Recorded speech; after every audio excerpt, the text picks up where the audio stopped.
भाई अनाउंसमेंट के टीजर पे जब वीडियो बनानी पड़ जाए मतलब समझ लो कि something big, something massive, something global is coming. Nitesh Tiwari जो कि दंगल के डायरेक्टर हैं वो बना रहे हैं रामायणा। तुमको अगर अभी तक इसके बारे में नहीं पता था मतलब तुम क्या पत्थर के नीचे जी रहे थे। अनाउंसमेंट करते ही जो मैसिव एक्सपेक्टेशन सेट हो गई थी, जिसके पीछे एक और दूसरी मूवी को छोटा सा क्रेडिट जरूर देना चाहेंगे क्योंकि उसने इतना बड़ा डिजास्टर बनाया, लेकिन साथ में इन कहानियों का पोटेंशियल भी दिखाया बॉक्स ऑफिस पे। फन फैक्ट, आज के दिन रामायणा का ये फर्स्ट लुक रिलीज होने वाला था। उसी सेम एग्जैक्ट डेट, उसी सेम एग्जैक्ट घंटे टी सीरीज के चैनल पे तुमको आदि पुरुष मूवी का वो गाना 8K में अपलोड करता हुआ दिख जाएगा। बिजनेस स्ट्रेटजी कि तुम लोग जिस मूवी के लिए एक्साइटेड हो वो तो अभी 1.5 साल बाद है, तब तक एक काम करो ये देख लो। ओके, सारी बातों को दूर करके अब एक्चुअल वीडियो की हम लोग बात करें तो 3 मिनट 3 सेकंड का एसेट अपने सामने गिराया है, जो कि कोई टीजर वगैरह नहीं बल्कि एक इंट्रोडक्शन है। This is really for the first time हम लोग पहला ऑफिशियल फुटेज देख रहे हैं पिक्चर का, क्योंकि अगर तुमने इस मूवी की जर्नी को फॉलो किया तो लीक्स हुए थे सेट के, कॉस्ट्यूम के, लुक का, और जिस टाइप का पोस्टर निकाला है प्लस 2.5 मिनट जो विजुअल्स अपने को दिखा रहे थे, कॉस्मिक क्लाउड्स, अलग अलग कलर्स, अंदाजा तो डेफिनेटली दिला रहा है कि एक बहुत ही लार्जर देन लाइफ मूवी होने वाली है। लेकिन फिर एक छोटा सा डाउट भी क्रिएट हो रहा था कि मूवी का जो पूरा लुक फील होगा, जो विजुअल्स हम लोग देखेंगे उसके अंदर कितने इफेक्ट्स डाले जाएंगे। मतलब अगर एकदम सिंपल एग्जांपल देना हो तो ब्रह्मास्त्र की तरह वो लोग कुछ पावर वगैरह यूज कर रहे हैं तो वहां पे लाइटिंग निकल रही है, आग निकल रहा है ना। मतलब वो स्टार्टिंग के फ्रेम्स वगैरह देखकर अंदाजा लग रहा था कि उस टाइप में जाएंगे लोग, बट जो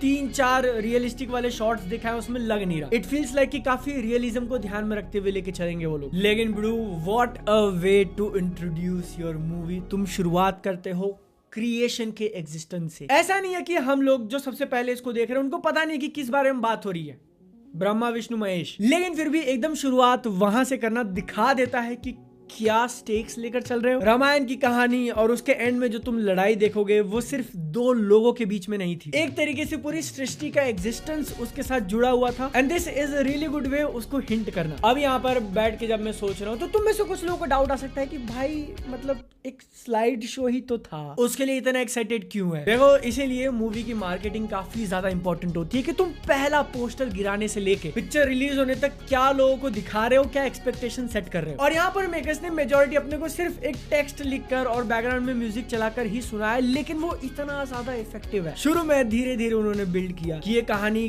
क्या मीनिंग रखती है, एंड देन उसके बाद this is the immortal story of Rama versus Ravana. और उस टाइम पे जो म्यूजिक एकदम से एपिकनेस लेवल में, फिर से भाई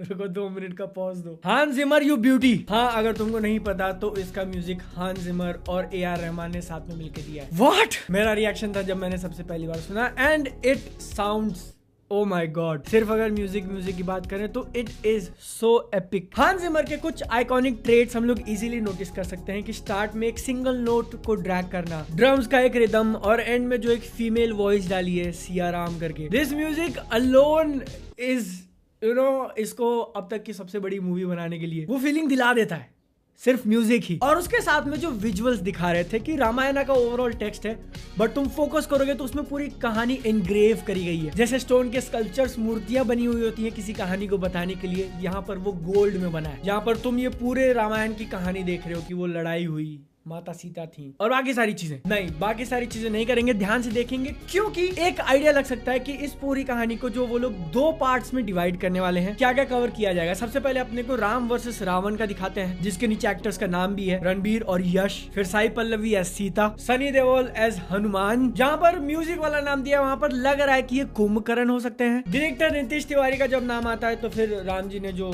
शिव का बांध तोड़ा था। ओम के बीच में हम लोग राम, लक्ष्मण और सीता को देखते हैं। वो पीछे जाकर जब फेड आउट होता है तो रामायणम लिखकर ऐसा टेक्स्ट आया हुआ है, जिसके पीछे अगर तुम ध्यान दोगे तो blue circle is basically earth, और उसमें भारत का जियोग्राफिकल सिलुएट बना हुआ है। फिर कुछ मूवी के शॉट्स हम लोग देखते हैं। शुरुआत होती है रावण के कैरेक्टर से, प्लेड बाय अगेन यश, जो कि इस मूवी के प्रोड्यूसर भी हैं, और रणबीर कपूर एज लॉर्ड राम भागकर पेड़ के ऊपर सपोर्ट लेकर तीर चलाना। जहां तक अनाउंसमेंट की बात जाती है, बहुत कमाल का वीडियो, बहुत ज्यादा एक्साइटमेंट और बढ़ा दी है इसको लेकर। जब इसकी शूटिंग वगैरह चालू हुई थी और डेट अनाउंस किया था कि दिवाली 2026 में निकाल रहे, तो ऐसा लगा था भाई ये तो बहुत दूर है। लेकिन आज के टाइम पे एकदम कैलकुलेटेड और सेंसिबल डिसीजन कहा जाएगा कि आपने इतना टाइम लिया, 2025 की दिवाली में पुश करने की कोशिश नहीं कर रहे हो, क्योंकि इंटरनेट के ऊपर जो रिपोर्ट्स घूम रहे हैं ना, उसके हिसाब से ये मूवी का पार्ट 1 की शूटिंग खत्म हो चुकी है। वो लोग पार्ट 2 की शूटिंग चालू करने वाले हैं, जिसके कारण मोस्ट लाइकली जब अगले साल की दिवाली पर अपने को पार्ट 1 देखने मिलेगा तो वो एकदम फिनिश्ड प्रोडक्ट होगा, कोई भी वीएफएक्स में यहाँ ऊपर का नीचे नहीं। और 2027 वाली बैक टू बैक, एक साल में 2 मूवीज निकालने के लिए एम्पल टाइम। ये नहीं कि पहला आ गया फिर दूसरा तुम पुश करते आ रहे हो और वो 4 साल बाद आ रहा है। दूसरी इंटरेस्टिंग चीज इस टीजर से कंफर्म हुई कि ये मूवी फिल्म्ड फॉर आईमैक्स है, रिलीजिंग इन आईमैक्स नहीं। बहुत बार क्या होता है ना कि आपने मूवी शूट कर ली रेगुलर कैमराज से, फिर उसको आईमैक्स में रिलीज करने के लिए आप काफी हैवी सॉफ्टवेयर का यूज करते हो। लेकिन यहाँ पर बात आती है फिल्म्ड फॉर आईमैक्स वाली मूवीज का, तो उनकी शूटिंग ही होती है आईमैक्स वाले कैमरों से। तो जब आप पिक्चर बना ही रहे हो तो आप उस क्वालिटी का बनाते हो कि आईमैक्स में एकदम मजे का लगे, आफ्टर थॉट नहीं होता है, जिसके कारण वीडियो इस मूवी को आईमैक्स में देखने का जो मजा होगा, बस भाई डिलीवर करो